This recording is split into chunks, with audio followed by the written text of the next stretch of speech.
18 பாருங்க, 18வது அதிகாரத்துல 8வது வசனம் படிக்கலாம். 18வது அடுத்த வசனம் தான். ஜெப ஆலய தலைவாகிய கிறிஸ்து என்பவன் வீட்டார் அனைவரோடு கர்த்தரிடத்தில் விசுவாசம் உள்ளவனானான். பொறுமையரில் அனைவரும் சுவிசேஷத்தை கேட்டு விசுவாசித்து ஞானஸ்நானம் பெற்றார்கள். பாருங்க, ஒரு தலைவர் வந்து வீட்டாரோடு விசுவாசம் உள்ளவனாகி என்ன செய்யலாம்? ஞானஸ்நானம் பெறலாம். எப்போ? அந்த சுவிசேஷத்தை கேட்டு விசுவாசித்து. நான் சொல்லிட்டு இருப்பாங்க, இது எல்லாம் நற்செய்திகள். கர்த்தருடைய அடிச்சுடுவார், நீ இப்படி நொண்டியா போயிருவ, நீ இப்படி சாபமா போயிருவ, அவருடைய சமைச்சிட்டார். இதை நான் சொல்லல உங்களுக்கு. இது வந்து சாப வார்த்தைகள். சுவிசேஷங்கிறது நற்செய்திகள். இயேசு கிறிஸ்து உங்களுக்காக செய்த நற்செய்திகளை உங்களுக்கு அறிவித்துக் கொண்டிருக்கிறேன். இங்க எப்படி அவங்க விசுவாசம் பண்ணலாம்?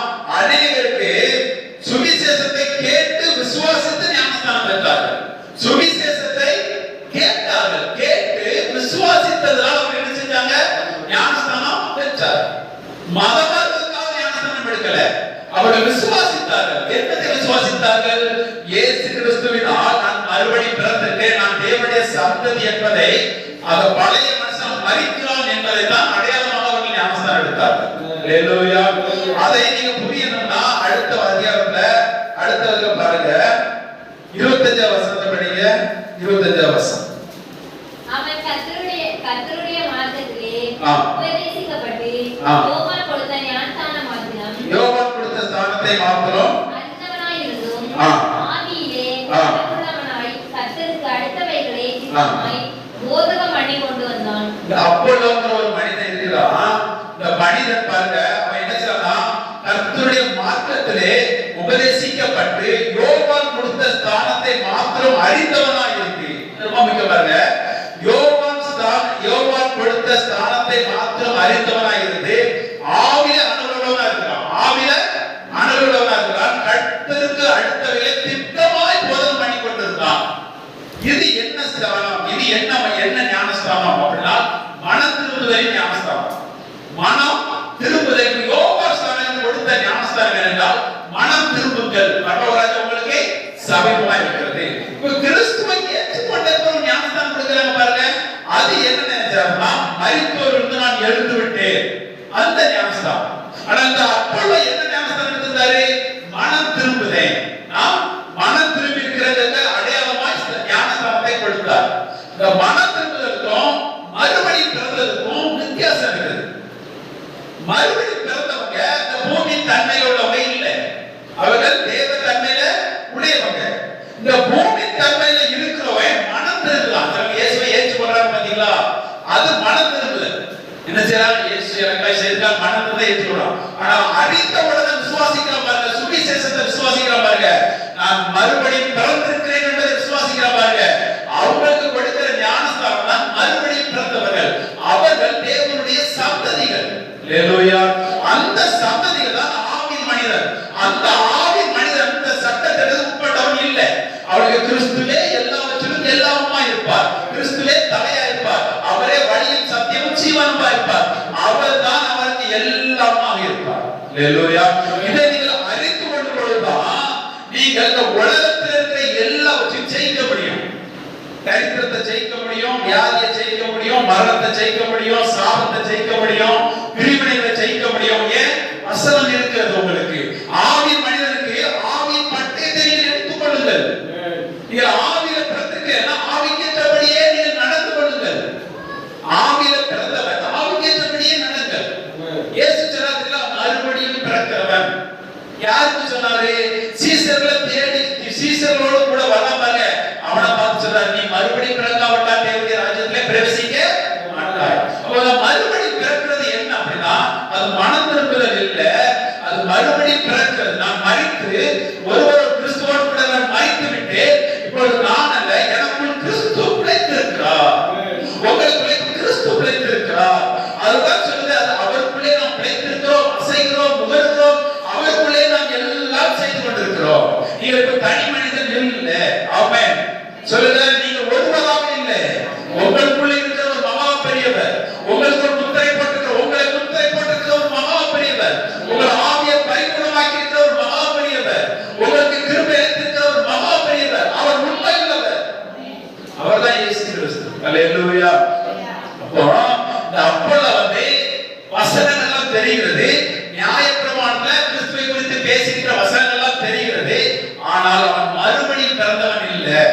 அப்பொழுது மறுபடியும் பிறந்தவன் இல்ல. யோவான் ஸ்நானகன் கொடுத்த அந்த ஞானஸ்தானத்தை வச்சிருக்கிறான், அதை அவன் அறிந்திருக்கிறான். அடுத்த பாருங்க, அடுத்த வசனத்தை பாருங்க. அவன் ஜெப ஆலயத்தில் தைரியமாய் பேச தொடங்கின பொழுது ஆக்கிலாவும் பிரிஸ்கில்லாவும் அவன் பேசுகிறதை கேட்டு அவனை சேர்த்து கொண்டு தேவனுடைய மார்க்கத்தை அதிக திட்டமாய் அவனுக்கு விவரித்து காண்பித்தார்கள்.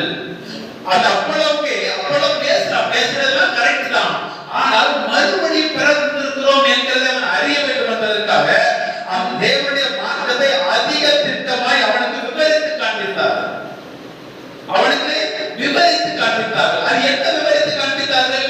இப்படி இயேசு கிறிஸ்துவை ஏற்றுக்கொண்டிருக்கிறோம், நாம் மனித தன்மையில் இல்ல, இப்படி என்ன செய்திருக்க, தேவனுடைய சந்ததியா இருக்கிற, தேவனுடைய பிள்ளையா இருக்கிற அவர் தான் சுதந்திரவாளி. சுதந்திரவாளினா யாரு? தேவனுடைய பிள்ளை. அவர் எல்லாவற்றிலிருந்தும் நீங்களாக்கப்பட்டிருக்கிறார். எல்லாவற்றிலிருந்தும் நீங்களாக்கப்பட்டிருக்கிறார். நீங்க ஒரு இடத்துல வேலை செய்றீங்கன்னா அந்த வேலையில இருக்கிற வரைக்கும் அவருக்கு நீங்க யாருதான்? அடிமைதான். நீங்க சுதந்திரவாளி இல்ல. ஒரு கணவன் மனைவி இருக்கிறாங்க, அந்த மனைவி அந்த கணவனோடு இருக்கிற வரைக்கும் அந்த கணவனுக்கு உட்பட்டு தான் இருக்கிறார். புரியுதா சொல்ற? அப்படி உலகத்துக்கு உரியவங்களா இருந்தீங்கன்னா நீங்க சுதந்திரவாளி இல்ல, இந்த உலகத்துக்கு உட்பட்டவங்களா இருக்கீங்க, சட்டத்திட்டத்துக்கு உட்பட்டவங்களா இருக்கீங்க. ஏன்? உலகத்துல இருக்கிற வரைக்கும் பாவ மனுஷன், அந்த மனுஷன் மரித்தாலே ஒழிய நீங்க விடுதலையாக முடியும். இப்ப நீங்க பாவத்தை நான் உலகத்துல இருக்கிறேன் அப்படிங்க சொன்னீங்கன்னா இந்த வார்த்தையை உங்களால ஏற்றுக்கொள்ள முடியாது. ஏன்னா அந்த பாவ தன்மை என்ன செய்யணும், அந்த ஒரு மனிதனுக்கு ஏற்றபடிதான் சிந்திக்கும். அந்த மனம் இருக்கு பாருங்க. இப்போ இயேசு கிறிஸ்துவ அப்போஸ்தலர்ல தேவன் கூப்பிட்டோட வந்துட்டாங்க. ஆனா அவங்க என்ன தன்மையில இருந்தாங்க? மனித தன்மையில இருக்கிறாங்க. என்னத்த பேசினாலும் இயேசு கண்ணு முன்னால அற்புதத்தை செஞ்சாலும் அவங்களால என்ன செய்யல, ஏற்றுக்கொள்ள முடியல. அவங்க மனம் கடினப்பட்டுட்டே இருக்கு. ஆனால் மேல் வீட்டில் அப்போஸ்தலர் மேல பரிசுத்த ஆவியானவர் இறங்கினார் பாருங்க. அதுக்கு பிறகு அவங்க செய்கைகளை பாருங்க. அதுக்கு பிறகு இயேசு அவங்களுக்கு போதனை பண்ணிக்கிட்டா இருந்தாரு இல்ல. அவங்க நடத்துற விதமே வேற மாதிரி இருக்கும். அந்த 3 வருஷம் இயேசுவோடு இருந்த நடந்த விதத்துக்கும் அந்த மேல் வீட்டிற்கு பிறகு ஆவியானவர் இறங்கினதுக்கு பிறகு நடக்கிறதுக்கும் வித்தியாசம் இருக்கா இல்லையா? நீங்க நல்லா அப்போஸ்தலர்களை யோசிச்சு பாருங்க. 3 வருஷம் இயேசுவோடு இருந்திருக்காங்க. அவர்கள் எழுதுறாங்க, அவருடைய அற்புதத்தை எழுத வேண்டுமெல்லாம் தாங்காத அப்படிங்கிறாங்க. அவ்வளவு அற்புதத்தை அவர்கள் கண்டிருக்கிறாங்க. எல்லாத்தையும் கண்டோம், அவங்களால அந்த தன்மை செயல்பட முடியல. ஆனால் பரிசுத்த ஆவியானவர் வந்த பொழுது அப்பொழுது இயேசு எடுத்துக்கொள்ளப்பட்டார். பரிசுத்த ஆவியானவர் வந்த பொழுது பலமாய் கிரியைகள் நடப்பிக்கிறார். எப்படி? ஆவியானவர் வந்ததுக்கு பிறகு அந்த சத்தியங்கள் அவங்களுக்கு என்ன செய்து உணர ஆரம்பிக்கிறாங்க, விசுவாசிக்க ஆரம்பிக்கிறாங்க. அவர் சொன்னதெல்லாம் நம்ப ஆரம்பிக்கிறாங்க. அற்புதமே அவர்கள் நிர்வாக செய்யறாங்க. ஏன்னா அவர் சொன்னது பூரா அவங்களுக்கு என்ன செய்து வருகிறது. அவர் வந்து சகல சத்தியத்தோடு நடத்துவார் என்று சொல்லப்பட்டு பாருங்க. அப்போ நீங்க மறுபடியும் பிறந்திருந்தா உங்களுடைய யார் இருப்பா? பரிசுத்த ஆவியானவர் இருப்பார். பரிசுத்த ஆவியானவர் இருந்தால் அந்த வசனத்தில் உள்ளதை வெளிப்படுத்தி தருவார். வெளிப்படுத்தினா நீங்கள் அறிந்து கொண்டு நான் இப்படிப்பட்டவனா இருக்கிறேன், இந்த சந்ததியா இருக்கிறேன் என்பதை நீங்க அறிந்து கொள்வீங்க. அல்லேலூயா. அப்போ அந்த அப்பொழுது வந்து இவன் தெரிஞ்சிருந்தோம், இவன் தேவ கிறிஸ்துவின் மார்க்கத்தை அறியாமல் இருந்தான், மறுபடி பிறந்ததை அறியாமல் இருந்தான். அடுத்த 28 படிங்க. அவன் வந்த பின்பு வெளியரங்கமாக யூதர்களுடனே பலமாய் தர்க்கம் பண்ணி இயேசுவை கிறிஸ்து என்று வேத வாக்கியங்களை கொண்டு விஸ்ராந்தப்படுத்தினபடியால் கிருபையினாலே விசுவாசிகளானவர்களுக்கு மிகவும் உதவியாய் இருந்தார். அல்லேலூயா. இந்த ஆக்கிலாவும் பிரிஸ்கில்லாவும் அவங்களுக்கு அதை எடுத்து கொடுத்த பிறகு யூதர் மத்தியில பலமாய் வாக்குவாதம் பண்ணுகிறான். கிருபையில் அவர்களுக்கு உதவியாக இருக்கிறார். இப்போ நம்ம இருக்கிறோம்பா, பெரும்பாலான கிறிஸ்தவர்கள் மாம்சத்துக்குரியவங்களா இருக்காங்க. வேற மார்க்கத்தை நியாயம் நடக்கிற மார்க்கத்தை பேசுறாங்க இல்ல, கொஞ்சம் ஆட்கள் கிருபை குறித்து பேசுது. அப்ப அங்கிருந்து இந்த ஆட்கள் கூடிச்சுன்னா அந்த கிருபையில் உள்ளவங்களுக்கு என்ன இருக்கும், நமக்கு ஒரு பாதுகாப்பாக இருக்கும். நமக்கு என்ன ஆட்கள் பெருகுது அப்படி பாதுகாப்பா இருக்கும். அதே போலதான் அப்பொழுது அவங்களுக்கு என்ன உதவியாக இருந்தான். யாருக்கு? கிருபையினால் மீட்கப்பட்டவர்களுக்கு. அல்லேலூயா. கிருபையினால் மீட்கப்பட்டவர்களுக்கு. சபை எதனால் மீட்கப்பட்டது? இப்போ நீங்க சபையில இருக்கீங்க, நீங்க எதனால் மீட்கப்பட்டீங்கன்னா கிருபையினால் தான் மீட்கப்பட்டீங்க. நீங்க ரட்சிக்கப்படும் பொழுது எந்த பக்தியும் நீங்க செய்யல, அவருடைய ஈவுனால் நீங்க மீட்கப்பட்டீர்கள். அவருடைய கண்கள்ல உங்களுக்கு தயவு கிடைத்ததுனால நீங்க மீட்கப்பட்டீங்க. அவருடைய கண்கள்ல உங்களுக்கு தயவு கிடைத்ததுனால யாரோ ஒரு ஆளை கொண்டு அவருடைய வார்த்தை உங்களுக்கு விதைச்சிருக்காங்க. அந்த வார்த்தை உங்களுக்கு வந்திருக்கிறது. அந்த வார்த்தை உங்களுக்குள் இருந்து அது செயல்பட்டதுனால இன்றைக்கு நீங்கள் அறிந்து கொள்கிறீர்கள். இது உங்க பக்தினால் வந்ததே இல்ல, தேவனுடைய ஈவு. அல்லேலூயா. ஆனா இன்னைக்கு பிரமாணம் என்ன சொல்லுங்க, உலகத்துக்குரிய மனித கிறிஸ்தவர்கள் என்ன சொல்வார்கள் என்றால், உன்னுடைய பக்தினாலே தேவனை தேடு, தேவனை போல இரு, தேவனை போல மாறு, தேவனை போல நீ செயல்படு அப்படிங்கிறார். தேவனை போல இல்ல, தேவனுக்குள் நாம் இருக்கணும். அதான் முக்கியம். தேவனை போல நம்ம செயல்படுவோம். தேவன் இங்க இருக்கிறார், நீங்க இங்க இருக்கீங்க.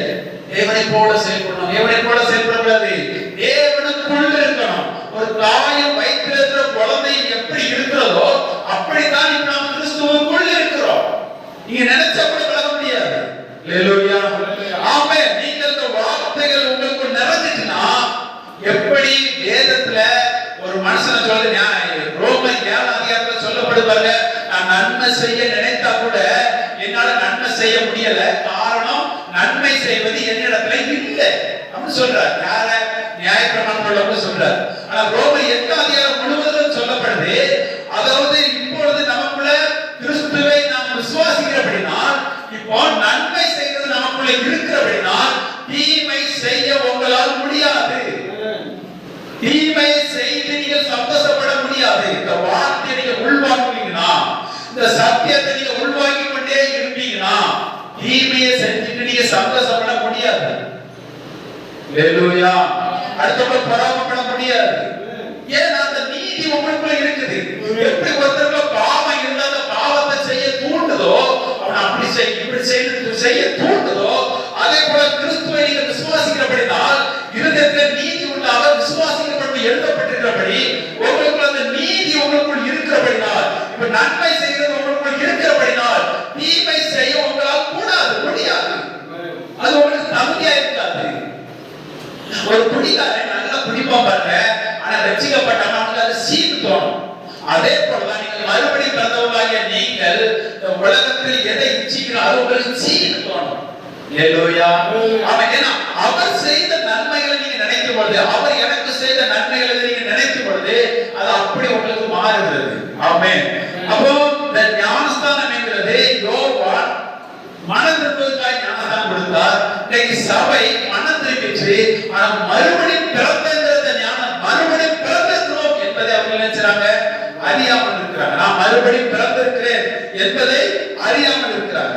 அதே 19:4 படிக்கிறவாங்க, அப்பொழுது பவுல் யோவான் தனக்கு பின் வருகிறவராகிய கிறிஸ்து இயேசுவில் விசுவாசிகளாய் இருக்க வேண்டும் என்று ஜனங்களுக்கு சொல்லி மனதிற்கு ஏற்ற ஞானஸ்தானம் கொடுத்தானே என்றார்.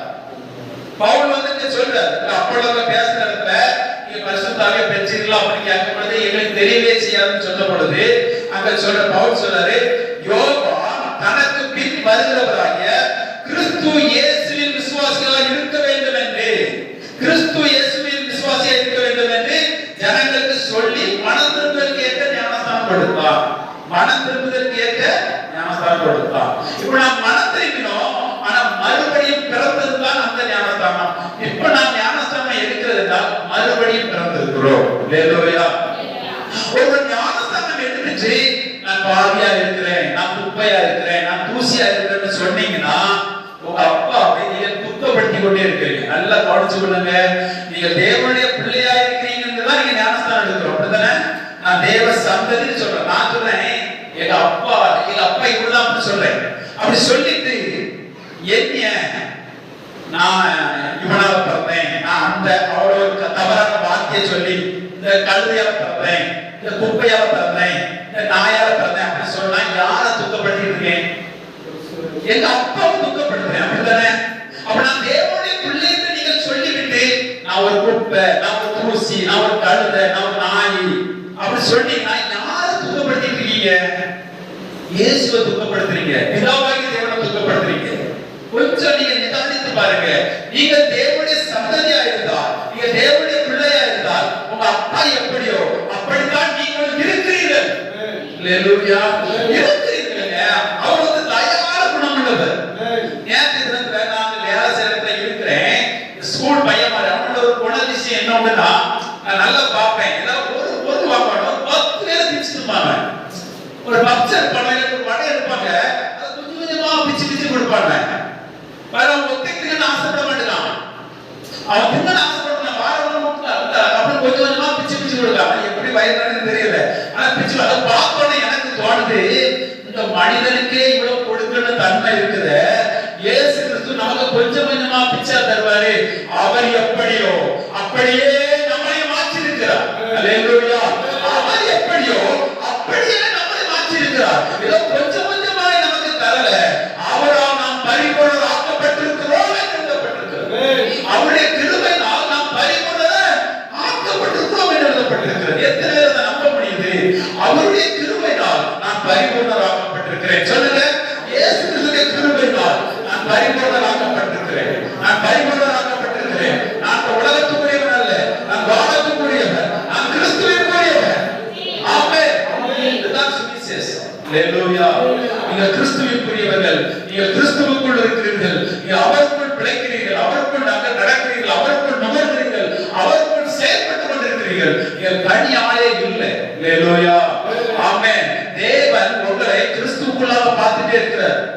நான் பிசாசு என்ன சொல்றான்? நீங்க முறுமுறுத்த தேவனோட எப்படி தூர போயிடுவாரு, நீங்க தவறா நினைச்சிட்ட உனக்கு மச்சவத்தை கேட்க மாட்டாரு. இது வந்த உடனே இதை அப்படியே மனுஷன் ஏற்றுக்கொள்றான். ஆனா இது உங்களுக்குள்ள வரத்துல நீங்க என்ன சொல்லணும் தெரியுமா? நான் இல்லடா, கிறிஸ்துவே எனக்குள் பிழைத்திருக்கிறார் என்று உரிமை கொண்டாடுங்க. ஆமென். ஆமென். இந்த என் மீறுதலை அவர் ஏற்கனவே சுமந்து விட்டார். என் அக்கிரமத்தை ஏற்கனவே சுமந்து விட்டார். என் சாபத்தை சுமந்து விட்டார். என் தரித்திரத்தை சுமந்து விட்டார். என் நோயை சுமந்து விட்டார் என்பதை சபை என்னைக்கு பேச ஆரம்பிக்கிறதோ அன்றைக்குதான் பூரண விடுதலை உண்டாகும். இந்த வார்த்தை நீங்க விசுவாசித்து பேச என்னைக்கு ஆரம்பிக்கிறீங்களோ அன்னைக்குதான் விடுதலை உண்டாகும்.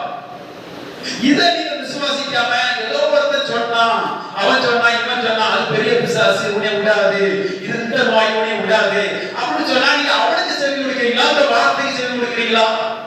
எந்த வியாதியானாலும் தற்கொலை சுகமா இருக்கிறீர்கள் என்று எழுதப்பட்டிருக்கிறது. அதை எத்தனை பேரால் நம்ப முடிகிறது? உங்களுக்கு சமாதானம் ஆக்கினி அவர் மேல் வந்தது என்று சொல்லப்பட்டிருக்கிறது. அப்படி எனக்கு சமாதானம் இருக்கும் என்று எத்தனை பேர் இந்த வார்த்தையை பிடிக்கிறீங்க? இதை நம்ப ஆரம்பிங்க, அதை பார்க்காதீங்க. உங்களுக்கு என்னதுன்னு சொல்லுதாரோ, யார் சொன்னா, டாக்டர்ல யார் சொன்னாலும் உங்களுக்கு ஒரு விளக்கை செலுத்தப்பட்டிருக்கு. உலகத்துக்குரியவர்களை கவலைப்படணும். ஆனா நீங்கள் அல்ல, உங்களுக்கு என்ன தேவை என்பதை அவர் அறிந்திருக்கிறார். நீங்கள் உருவாகும் முன்பாகவே, வேறு சொல்றது உலக தோற்றத்திற்கு முன்பாகவே உங்களை கிறிஸ்துவுக்குள் முன்வைத்து வைத்திருக்கிறார். எப்படி பரிசுத்தமுள்ளவர்களும் குற்றமற்றவர்களும் மாசற்றவர்களாகவும் உலக தோற்றத்திற்கு முன்பாக கிறிஸ்துவுக்குள் நம்மளை முன்வைத்தவர்.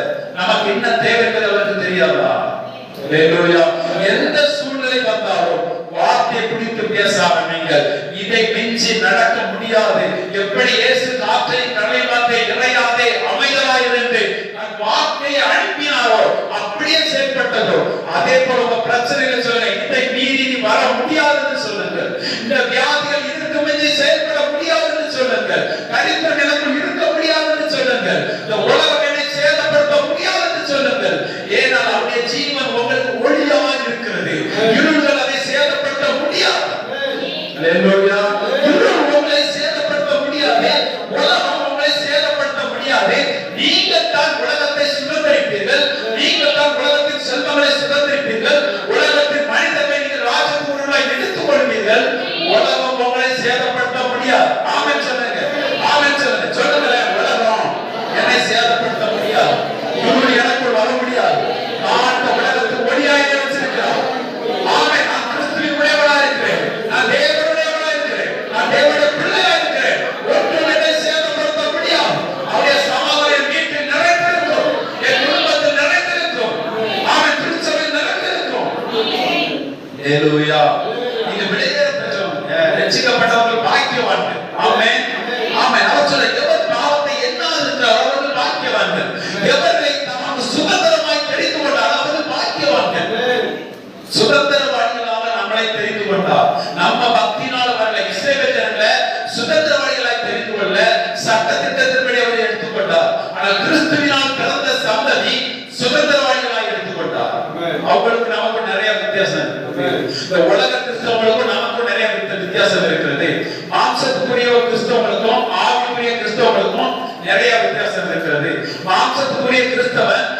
திட்டத்தின்படி தான் தேவனுக்கு பிரியமாய் வாழ முடியும். அதனால ஆவிக்குரிய கிறிஸ்தவன் விசுவாசத்தினாலே அவன் வாழ்வான். விசுவாசத்தினாலே நிச்சயமான் பிழைப்பான். என்ன விசுவாசம்? எனக்காய் செய்து முடிக்கப்பட்டு நான் இந்த உலகத்துக்குரியவன் அல்ல, நான் அவருக்குரியவன், எல்லாவற்றிலிருந்து நீங்களாக்கப்பட்ட சுதந்திரவாளியா இருக்கிறேன். ஆமென். சுதந்திரவாளியா இருக்கிறவர்கள் உங்களை எதற்கு நீங்கள் ஒப்புக் கொடுக்கிறீர்களோ அது உங்களுக்கு செயல்படும். நீங்கள் கிறிஸ்துவுக்கு ஒப்புக் கொடுப்பீங்கன்னா எனக்கு அவர் இருக்கிறார், எனக்கு அவர் சொன்னபடி நடக்கும் அப்படி அவருக்கு ஒப்புக் கொடுப்பீங்கன்னா அது உங்களுக்கு செயல்படும். இல்ல இந்த மனிதன் சொல்றான், அப்படி சொன்னா அவனுக்கு இப்படி நடந்துச்சு, இவனுக்கு இப்படி நடந்துச்சு, எனக்கு அப்படி ஆயிரம் உலக மனிதனை நம்பி நீங்க உலகத்துக்கு உங்களை ஒப்புக் கொடுப்பீங்கன்னா அதுதான் நடக்கும். அதனால நீங்க எதற்கு ஒப்புக் கொடுக்கிறீங்களோ அது ரொம்ப முக்கியமானது. உங்களை கொஞ்சம் நிதானித்து பாருங்க. இப்பொழுதே உங்களை ஒப்புக் கொடுத்துருங்க. நிதானித்து பாருங்க. நீங்க உலகத்துக்கு உங்களை ஒப்புக் கொடுக்க போறீங்களா, கிறிஸ்துவுக்கு உங்களை ஒப்புக் கொடுக்க போறீங்களா? நீங்க பரிசுத்த ஆவியால் முத்திரை போடப்பட்டிருக்கீங்க, பரிபூரணமாக்கப்பட்டிருக்கிறீங்க, இதற்கு தலமுலா சுகமாயிருக்கீங்க, தரித்திரம் ஆயிருக்கிறது, அவமானம் ஆயிருக்கிறது, உங்களுக்கு உங்களுடைய சமாதானத்தை ஆக்கினி உங்களுக்கு சுமத்தப்பட்டாயிடுச்சு. இதெல்லாம் நீங்க விசுவாசித்து உங்களை யாருக்கு ஒப்புக் கொடுக்கிறீங்களோ, கிறிஸ்துவோடு நான் இப்படித்தான் இருக்கிறேன், நான் ஆவி மனிதனா இருக்கிறேன், நான் வானத்துக்குரியவனா இருக்கிறேன், உலகத்துக்குரியவன் இல்லை என்பதை நீங்கள் ஒப்புக்கொடு. உலகத்துக்குரியவன் நான் இல்லை, நான் வானத்துக்குரியவர், என்னை அவர் பரிசுத்தமாக்கி இருக்கிறார், அவர் நீதிமானாக்கி இருக்கிறார், அவர் என்னை அவருடைய பிள்ளையாக்கி இருக்கிறார், எனக்கு அவரே நீதி, அவரே ஞானம், அவரே பரிசுத்தம், எல்லாமே எனக்கு அவராகவே இருக்கிறார், எல்லாவற்றிலும் எனக்கு எல்லாம் அவராகவே இருக்கிறார். எத்தனை பேர் சொல்ல முடியுது? ஆமென். நாம் எழுதுவோம், எழுதி ஜெபம் பண்ணலாம். ஹல்லேலூயா.